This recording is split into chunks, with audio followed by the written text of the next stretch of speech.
Hello, my wonderful students. It's Mrs. Darmody again. In this video, I'd like to introduce you to your first mini project in Scratch. So first of all, you want to click Create because that's how you create your projects. And everything loads. And it brings you to your interface where you actually do your programming and build your project. The first thing you always want to do is you want to give it a name. You do not want to leave it as untitled, so you delete that. And I believe the first one I tell you to call it Getting Started. So just Getting Started. You don't need to leave spaces.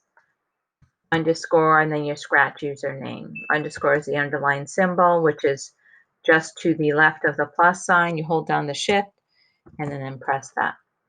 And then G Darmody and whatever your tutor year of graduation would be. I'm not going to do that for mine. So in this interface, you've got the stage, which is where you actually see the results of your programming. You've got right now one character, or as it's called in Scratch, it's called a sprite. So a sprite is a character or an object in Scratch. Then you've got the green flag, which is usually what makes your program run. And of course, that makes it stop. Then over here, you've got all kinds of different coding blocks that are organized by category as far as what they do.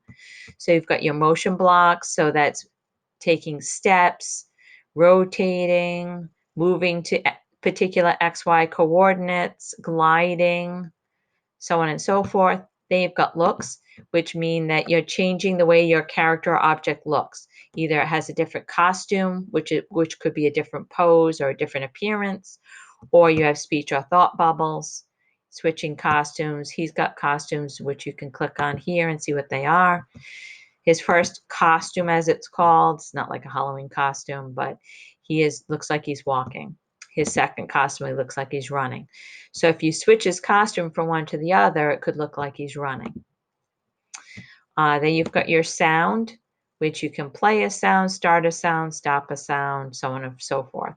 And of course, before you do that, you need to get sounds from the sound library. So you would click on the sound tab, and you could actually, it's covered up right now, but underneath this, you can actually open up the sound library, and you could actually see, if you click on this, you can go into the library and you can pick a sound. So this allows you to listen to it before you select it. And then once you click on it to select it, it goes right into your program. Going back to here, you've got events, which usually the events have this rounded top to the block because usually they're first. It's the first thing you want.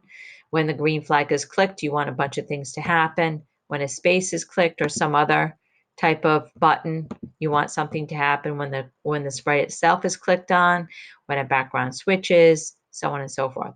So usually use this one to start because you want your program to start usually when you click the green flag. And what do you want him to do? Maybe you want him to take some steps. The steps are tiny little pixel steps, just so you know. So to test it out, when you want to test out your coding scripts, because usually the blocks all go in a big script.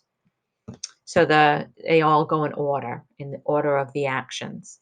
So if you want to just test out this script and not the whole program, you just click here. And then maybe you want some other things to happen.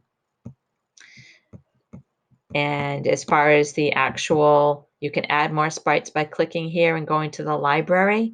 You can add more backdrops by clicking here and going to the library. And there are many, many to choose from. So you don't need to get any pictures from outside of Scratch, but you can do that. But that will be something I show you later. You can change the name of your sprite here. You can change his size, his XY coordinates. Remember, your X coordinate goes left to right horizontally. Your Y coordinate goes up and down vertically.